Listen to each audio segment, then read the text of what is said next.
Hi, and welcome back, everyone. I'm sure you've been anxiously awaiting to hear what we do with these demand curves. And I'm sure you're anxiously awaiting to hear where do we get all these goods that we demand. Because if there is demand, then there has to also be supply. Someone has to supply these. So I figured I would not keep you in suspense another moment, but get started. Um, for those of you, now I'm recording this in the fall semester. I may use it in other semesters, but I have a lovely pumpkin spice latte for today. So definitely fall. And I was going to see if y'all want to meet Lewis. I was going to bring him up here with me, but uh, can't get him right there. He's asleep. So we'll maybe meet him at some other time. Okay, so time to get started. And you know, it's funny too, recording, you can't help but want to check your hair on these things. So you're lucky that you can see me and you can laugh at me, and that's okay for doing this. But certainly, you don't have to do that. So at least you don't have to worry about me seeing you on video and you feeling like, I need to poof or smooth or something over there. All right. So time to get started. See, you just like being there. I really miss that I can't interact with you guys because some of the fun of this is being able to interact live and in person. And we, of course, can't do that. But hopefully, one of these days, I'll be able to meet all of you in person, and then you can tell me how silly you think I am, and I will laugh at that and say I'm glad because people say economics is dry and it's not any fun and all these things. But the truth is, there's no reason why you can't have some fun with stuff too. All right. So without further ado, let's get to supply. So I will bring up the old handy dandy whiteboard because if I keep talking like this, it's just going to be silly me talking. So we don't want that. Okay. So we finished up with demand. Now our next topic, supply. Because all these consumers demanding, they need goods supplied to be able to make things work. So supply is the amount producers are willing and able to sell at each possible price. Okay, so for demand, it's how much people were willing and able to buy. At supply, you have to be willing and able to produce at certain prices. Now, not everyone, we talked about how demand, as the prices go down, then the demand for a product goes up because it becomes more affordable and it's less away from the consumer's income. So they like it, consumers, we like it when prices go down. Now, producers, it would be the exact opposite, wouldn't it? So producers want to produce, they like to actually, they make more money when the price of goods is higher. So that's what they're looking for. So the law of supply, therefore, is quite different from the law of demand. And that also proves this point right here, willing and able to sell. Producers really, they enjoy selling. They're perfectly fine with selling at whatever price, but they also want to make a profit. So if they could sell at a low price and make a profit that way, hey, they're good. That's all they want. But for the majority, they have to pick, and that's a micro issue to see how much they need to make, to how much they need to price their goods for to be able to sell them and make money. That's definitely a microeconomics issue, and it's something, if you haven't taken micro yet and you plan to, you'll go into pricing structures at that time. But right now, of course, it's easy to know they just want to the higher price goods is what they want. So the law of supply. The law of supply is very different from the law of demand, and it tells us that the quantity supplied moves in tandem with price. So, in other words, if your price increases, then quantity supplied also increases. So if the price of a good is going up, then the producers want to make more of that good because they're going to make some money there. So that makes sense because you can put yourself into the shoes of the business and you see what's going on there with that. Okay. So we said our goal is to maximize our utility. We want to get the most bang for our buck. We want to get the most satisfaction. We don't want to be Mick Jagger, not getting me no satisfaction. We want to be satisfied and feel like we've gotten our money's worth. So that's our goal. For producers, it's different. So businesses' goal. All right, so the businesses, they also have a goal and it's different. They want to maximize something and they want to maximize their revenue and profit. So they're maximizing revenue and profit. You probably already know what those terms mean, but just in case you don't, revenue is the amount it's the price of a good. So when they sell a good, they make revenue from it. If they sell 10 of them, they make 10 times the price, and that's the revenue coming in. It's before you've taken out any costs, any expenses associated with making that good. It's strictly the sale. Profit is, of course, what's left over after you take out the expenses, the costs involved with making the good, the salaries, all those things. It's also called in accounting costs of goods sold, but you don't have to write that down because we're not accounting, we're economics. And I just want you to have a basic understanding, if you don't, of revenue and profit, because if you haven't taken environment of business or accounting or something like that yet, it may be a term that you're only vaguely familiar with. But they want to maximize that. So in a concise way of putting it is just that's the terms used for when they make money. So they want to maximize the money they make. Makes sense. So let's take a look at, let's see, let me get the old pen working. And we're going to look at the supply curve. All right, so this is your supply curve. I'm going to let you write that. All right, hold on. Hold on a minute. Okay. Dear heavens almighty. And I practiced this beforehand too. Okay, my pen got away from me there. I pushed a button I shouldn't have pushed. So we're going to just, let's see, scooch back over here. Here we go. All right. Now that's bad too, isn't it?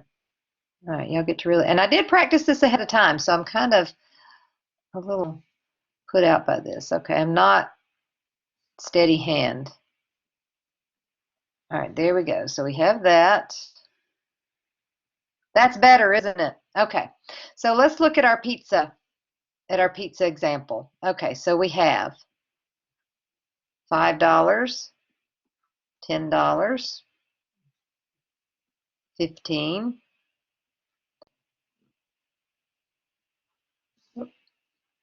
20, and 25 over here. All right, so we also have on our x-axis, we're going to put the price again, and we're going to come back and put quantity down there like before. Okay, so at $5 for pizzas, we said that consumers, we love that. We're going to buy about 4 or 5 pizzas. But in this case, for producers, for $5, if you're a pizza restaurant and you're making pizzas and you're looking at a price of $5, so you're considering all of these prices as what you're going to sell your pizzas, and you're going to decide which one. So you start with $5 and you say, well, for $5, I'm paying my employees to make the pizza more than that per hour. So that's just not going to cut it. I mean, selling one pizza is not even going to pay the salary here. So I'm only going to supply one pizza for that price. $10, okay, you say, well, that's a little bit better. That's doubling my revenue right there. So I might go up to 2 at that point.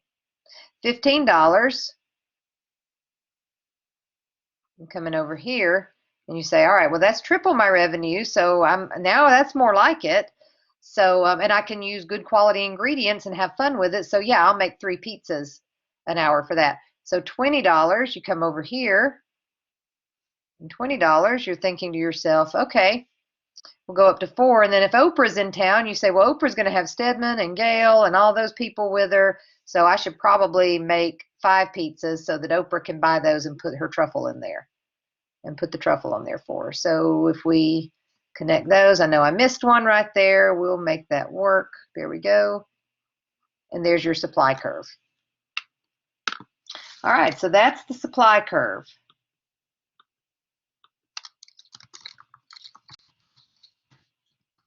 Okay. Now, a supply curve, you can see that it is upward sloping. And upward sloping, what that means is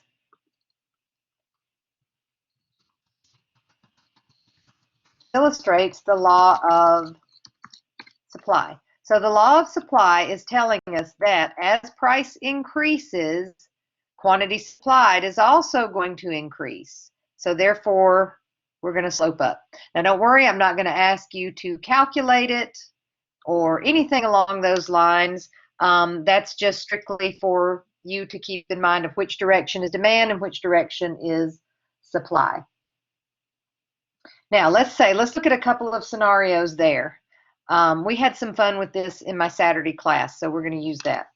The first scenario, some of you have heard of Domino's Pizza that has those oven cars. Now, I don't know, I haven't heard a lot about that lately, but at one point, Domino's Pizza was talking about they had these cars that had ovens built into the back so that they could cook the pizza on the way. Now, for the customer, it's supposed to be hotter and fresher and all that great stuff. For Domino's, certainly that's going to save them time and money. So for them, that's going to save them time and money. So we've got those oven cars, and the oven cars will be able to increase pizza production, therefore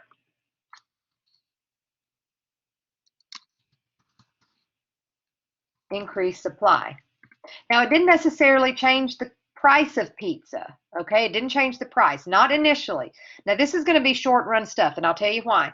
It's short run because eventually, when things affect the business, the producer side of things, yes, that is going to be calculated into price eventually. But in the short run, no, they're not going to just willy-nilly change their prices. And there's many, many reasons why. It comes down from simple things like advertising, creating new menus, having to readjust. But what you'll see in microeconomics is that calculating the price, that is a big deal. It's a big deal to calculate price. And so therefore, since it's such a big deal to calculate price, they just don't want to redo it on a whim. So it's something that takes a little time, and they've also got to strategize because there's so much that goes into it besides just cost. They've also got to see, are consumers willing and able to pay for it? Can we lower it? Can we, or can we make it, if they're going to buy it at the price it is instead of bring it, why don't we just leave it where it is? So there's a lot to go into that. All right, so right now we're increasing pizza production, increase supply. So what that means is your supply will shift right. All right, so your supply is increased. So look at that. You've got right here. So if your supply increases, instead of 10 pizzas, or for $10, and instead of 2 pizzas, you say, well, now I've got these oven cars. I can bake them on the way, put several pizzas in. That saves me time and money, so I can do an extra pizza here. So each one of these, they say, hey, at every price, I can make an extra pizza from this. So that is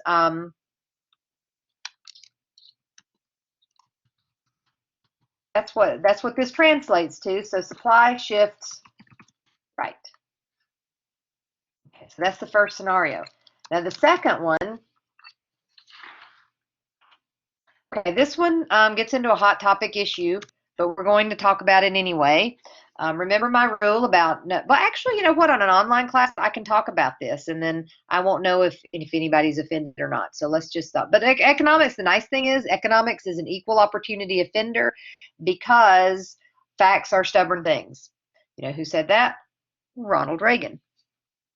All right, so for the second one, let's say there is a minimum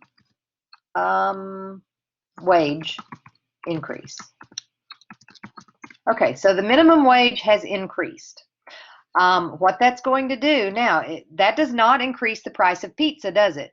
Again, eventually it will, because there's some states, nationally, the minimum wage has not increased, but in some areas of the country, the law has changed and it is increased. New York is one, San Francisco, and ironically enough, this little area in North Dakota was one that went ahead and increased their minimum wage. And what happened now, one of the restaurant owners up in that area put on his Facebook page that his prices are increasing by this amount and here's why. And he just came clean with it. So eventually, yes, that will cause the prices to increase. But initially, no. So you're on a budget, you're a producer, a pizza producer, you're on a budget, you've got to pay more money. Your labor budget will not, what you've allotted for labor will not go as far. If it will not go as far, then you're going to have to cut back on your employees, which means you cut back on your production. So you have decreased production, which equals a decrease in supply. So your supply then curve's going to go something like this. All right, so you can see that again. All right, well, you had to cut back on some of your employees. So instead of at $25, instead of being able to make $5, sorry, Oprah, I can only make $4. Or at $10, you know, instead of making $2, you can only afford $1 because you're down to 1 employee there. So that's what you've got with that increase, and therefore your supply shifts left. So your curve shifts left. All right, now there are some things, now these we noticed, these did not affect price, at least not initially. So I'm going to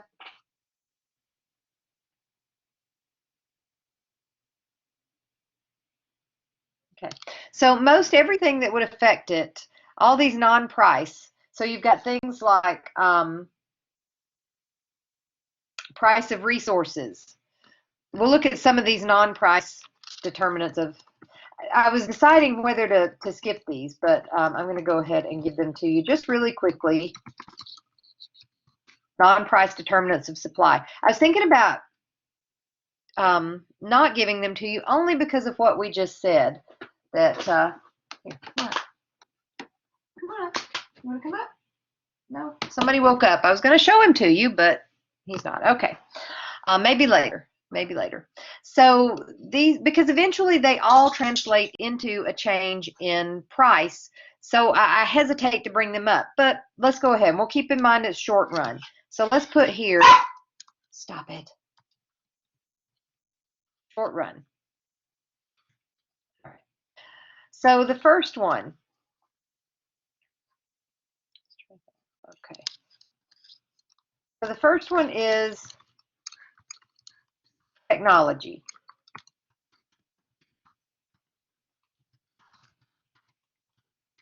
So technology usually advances or increases supply. You know, it just does. Usually things like these oven cars, that's a technological advance, and it allows producers to produce more, or it lowers their cost, which enables them also to produce more. So technology is usually one of those that causes an increase. Another one, and this gets our second scenario.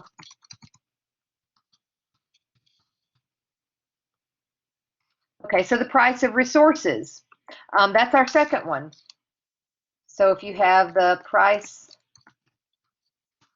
of labor increases, then supply decreases, just like what we saw there. Just like what we saw in the other one. Okay, so the price of labor increases, then supply decreases. Third, we have prices of other goods. So we have the prices of other goods, and that simply means that the producers choose to produce the higher priced items.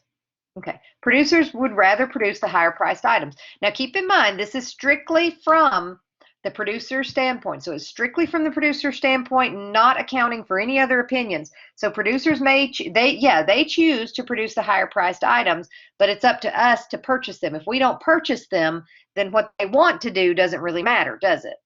Okay, so it's just like what I was telling you with the circular flow model and all that stuff.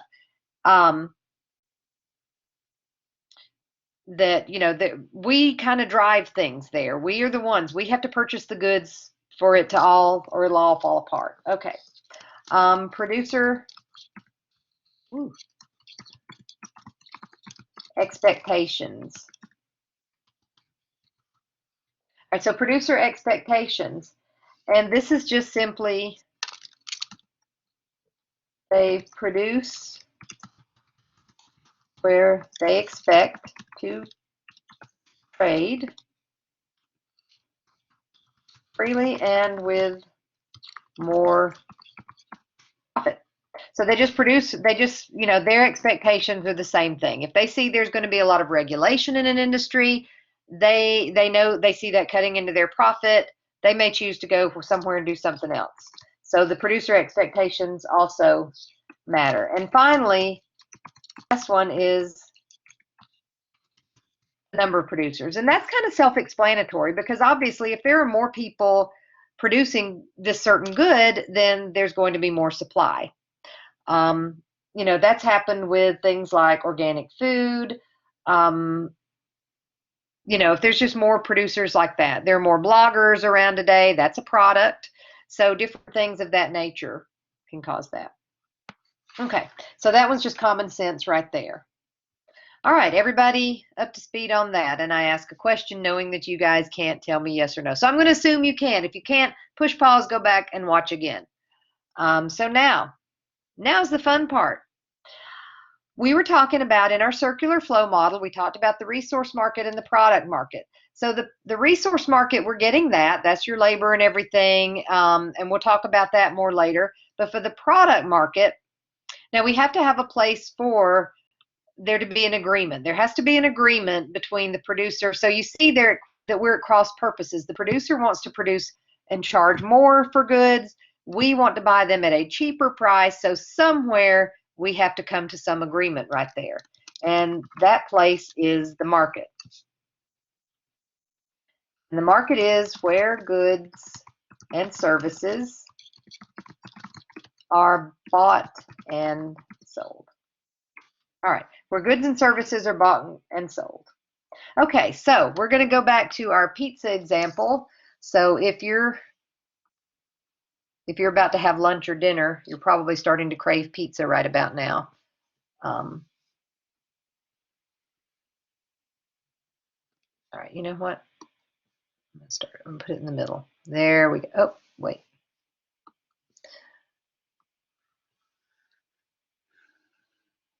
All right, at least I got that line straight. Okay, so we've got price over here, quantity right there. See if I can write it without looking like a kindergarten. All right, I did. Okay, so we've got the market right there.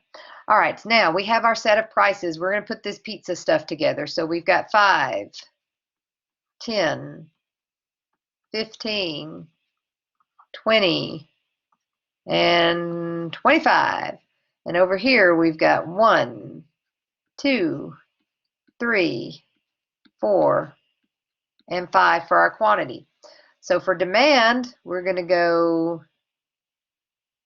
25 and 1, 20 and 2, 15 and 3, 10 and 4, 5 and 5.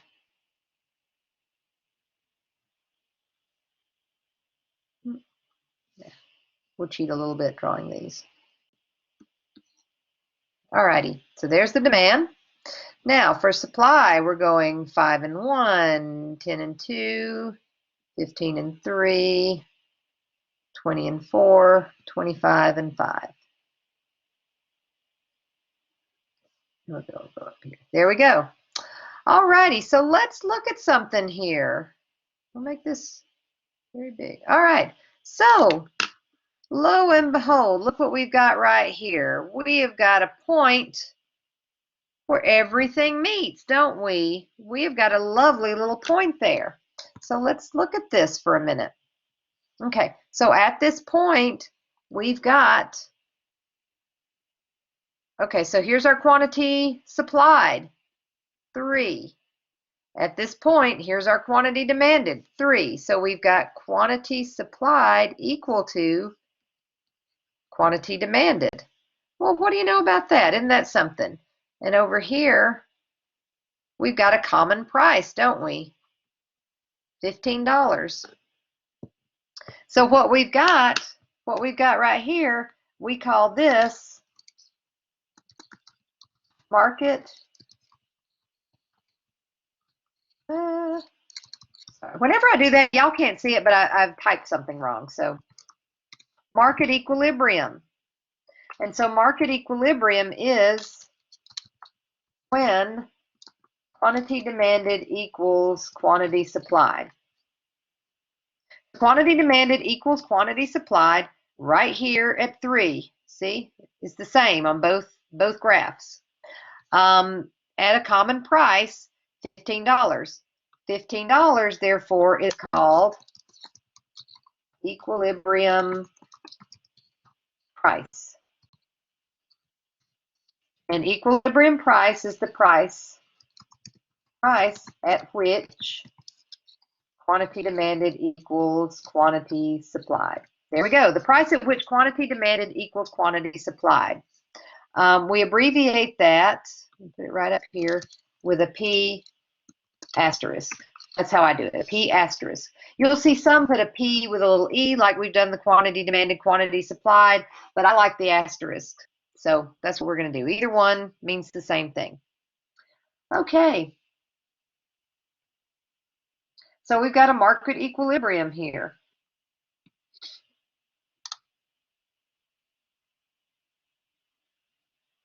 All right. So I'll let y'all, I'm going to take a sip of my latte and make sure y'all have caught up to that. This is the point where I would love to ask for any questions, but please feel free to email me if you do. It's actually a pretty simplistic concept. Not to feel bad if you do have a question. Please do email me, because sometimes things that seem to be the simplest are the ones that we just don't see the forest for the trees. I had a situation like that earlier today. For the life of me, I can't remember what it was, but I remember it existed. So I guess I had my gray hair senior moment with that. All right. So let's start over here, and I'm going to show you something else. So I'm going to draw a graph without all the numbers so that it won't be chaotic. Actually, we're going to draw these in 2 graphs. Okay, so you've got a demand and a supply. You've got price, quantity, and then we're going to leave the numbers out. So from now on out, we're probably not going to put numbers. I can't think of a situation where we put numbers, because the numbers are good to see at first, but they also can get kind of confusing when you get too many lines going here. All right, so sometimes you will have a producer that will set their price higher than equilibrium right there. So we'll put a P1. All right, so they set their price higher than equilibrium. Now, they may do that for a variety of reasons.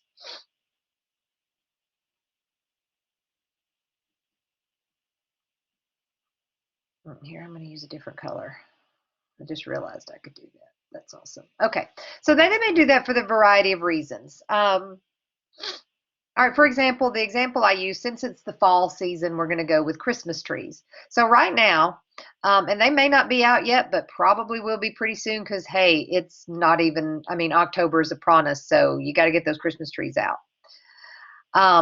But, okay, so when you put the Christmas trees out, they're going to be, and I'm one of the world's worst, because I love decorating, and we have so many Christmas trees, and I love to go across there, so I'll be going around Target shopping, and I'll see this, and I'll say, okay, I see this huge tree, and I know exactly where I'm going to put it. So I go look at it, and I'm thinking, I'm going to buy this tree, and then I look at the price, and I'm like, you got to be kidding me, right? So then, but if I wait, and then eventually it will go down. So that's what they do. So they put that there. Now, there are some people who will go, and then they have, okay, so they have this huge supply of Christmas trees when they start. So there's the quantity supplied. Okay, so then there's some people who will look at it and say, done, sold. And that's these folks right here. Okay, so those folks, so they say, there's some folks who will go ahead and buy it, but they have more supply than what's bought. So there is this excess supply, and we call that surplus. And so surplus is simply excess supply and it is when quantity supplied is greater than quantity demanded. And that's what you've got going on right here. Now, what will happen in this case a lot of times, now think about it, let's use our common sense. This is when we're getting into the good stuff, where it's our common sense. So we're looking at that, quantity demanded greater than quantity supplied. And so what the producers will do is when it's getting on around November or somewhere where a lot of people have already started putting up their Christmas trees and stuff, and people have Christmas trees, well, they might start to cut the price because they want to sell these, because they're thinking, okay, if we haven't made a dent in our inventory by the beginning of November, we may be left with a lot of Christmas trees to store for a whole year and take up valuable warehouse space, and cost us money. So they start to lower the price. See, they're lowering the price here. All right, as they do, look at what's happened. Quantity demanded is increasing. It's going up. See there? Every point, you're getting a higher quantity demanded. Now, as that happens, right, they're not producing anymore, so their quantity supplied, as these prices change, it's leading to less. Look at that. Their quantity supplied is going that way. There we go. So their quantity supplied is going that way, and eventually it'll keep happening until, oh, lo and behold, look at this. There we are. We are at equilibrium price finally. And you have a quantity demand equal to quantity supplied. Everybody happy. Now, see, this makes sense, right? Because this makes sense because this is what we see happen all the time. It's common. It's our common sense at work here. We know that happens, right? We know that happens, and we see it all the time. Now let's look over here at something else that might happen. Okay, so we've got a price and a quantity, our demand and supply, once again, and then we'll go ahead and put our equilibrium price. Okay, there we are. All right, now sometimes what might happen is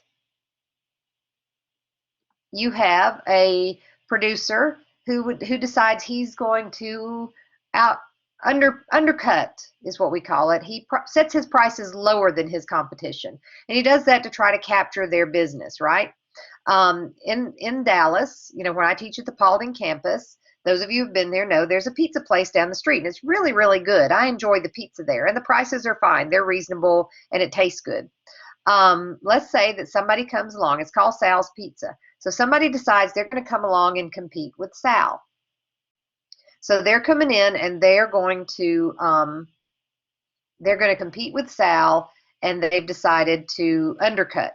So they're going to price theirs lower.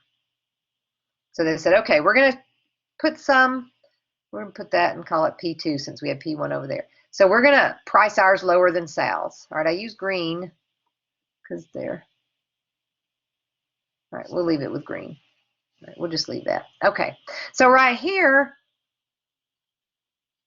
they're going to set their quantity supplied. Now, what they look, if they lower their prices, and if you go around, you'll see pizza places, they're all about the same price. So if they lower their prices, what they're going to find out is that, okay, but we can't pay people, Sal's paying people X price, we've got to pay that price too, probably minimum wage. So we're going to end up at that, we can't afford ingredients to compete. We can only compete on price and nothing else, and we can't afford to price that much. So their quantity supplied is right here. Now, students in the area,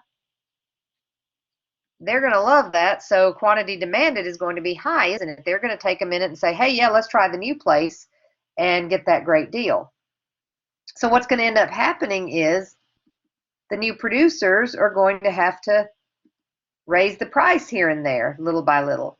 And as they do, then yeah, they can afford to supply more, but the students, some of them will stay, some of them might go back to Sal, some of them will say, okay, the honeymoon's over, we're just going to bring our lunch or bring a sandwich or something like that.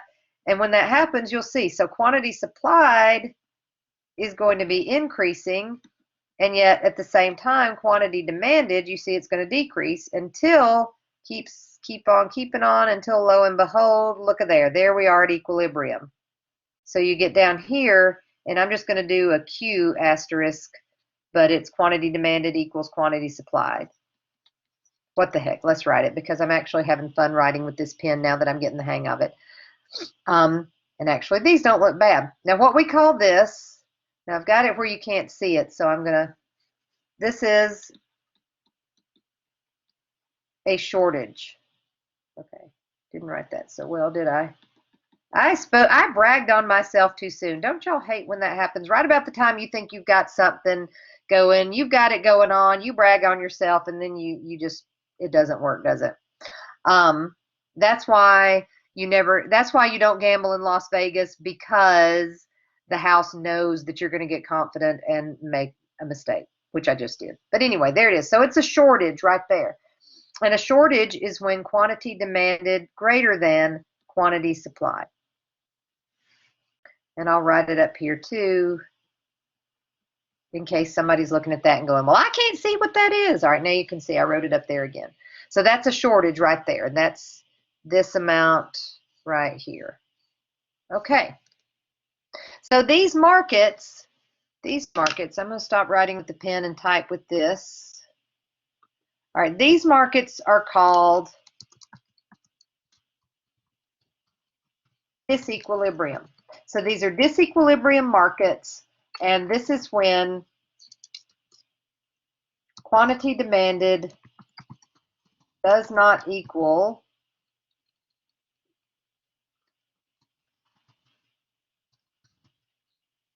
quantity supplied. All right, so that's your disequilibrium markets. Quantity demanded does not equal quantity supplied. All right, now there's one more thing. I'm going to let you catch up with what you need to write with that, and I'm going to give you one more thing to take on your way.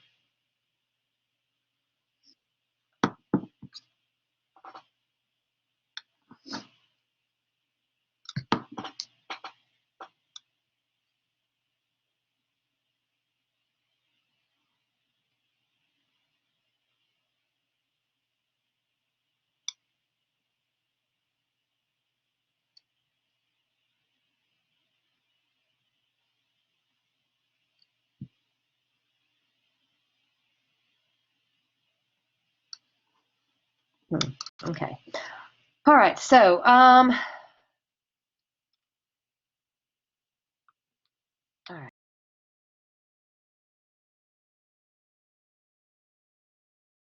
Is a quote from a gentleman who is the father of economics. So if you don't like this field of study, then this is who you blame.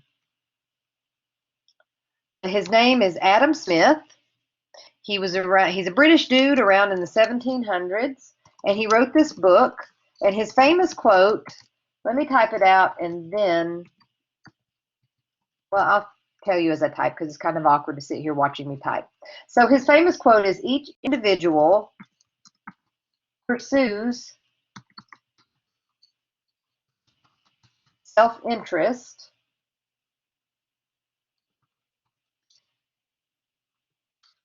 but market forces promote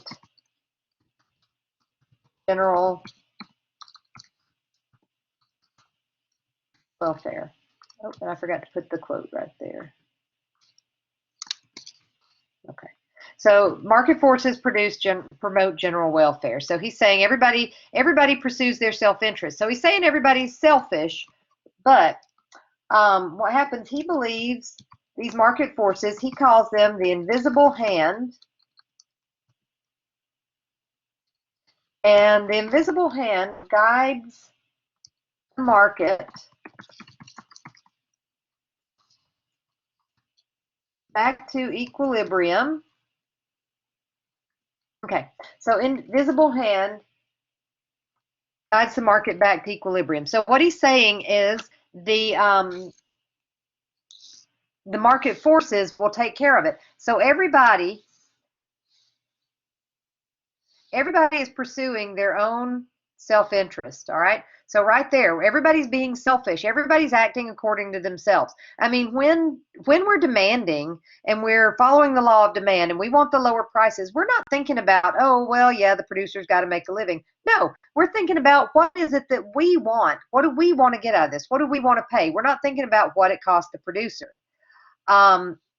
Same thing. Now, when the producer, when they're wanting to price things higher, they're not thinking about what will we be willing and able to pay. Now they are, but only because they have to. Only because they have to. Otherwise, no. They're pursuing their self-interest. But we're doing the same thing, right? Now, here's where I get all excited, because you're told your entire life being selfish is a bad thing. And for the most part, yes, it is. But in this case, hey, in economics, in the marketplace, be as selfish as you want to be, because guess what? There are these market forces that are going to fix it for you. Yes, market forces are going to fix it for you. You can be as selfish as you want. You can do whatever you want. You can look out for number one, numero uno, and the invisible hand right here is just going to fix it all back to its ideal state. And we talked about that, didn't we? We talked about that just then, because the scenarios that I gave you with the pricing, the disequilibrium markets, and how they got back to equilibrium, those scenarios, if you think about it, that's your common sense. Now, usually when I'm teaching this face to face, then the students are all nodding and going, oh, yeah, whenever I'm going through that, they're saying, yeah, we know what you mean. They get it. You guys get it. You understand. So it's good. I mean, so you guys understand, and it just all works together. That makes sense to you. You see it happening. So the market forces, the invisible hand, it is there, and it helps, and it guides the market back to equilibrium and promotes the general welfare where everybody's happy. And the reason how we know that is because usually that's what happens. If you look, I mean, look around. We were talking about pizza places. Getting to pizza, most places have the same pricing strategy. Look at gas stations. Most of them price the same. Prices for goods across the board, generally, with a little variation here and there, mostly the same. So therefore, it's working, isn't it? So we can pursue our self-interest, be as selfish as you want. You will not hear a lot of professors tell you that it's okay to do that. But hey, where the economy is concerned, you go for it. So with that, I leave you tonight.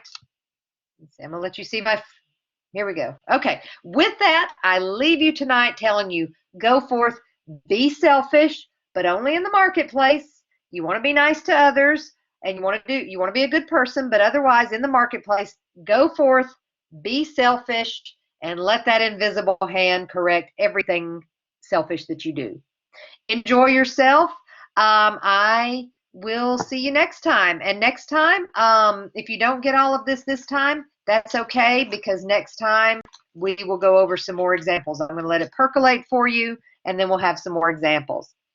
So enjoy yourselves. Have a great week, and I will see you all on the other side.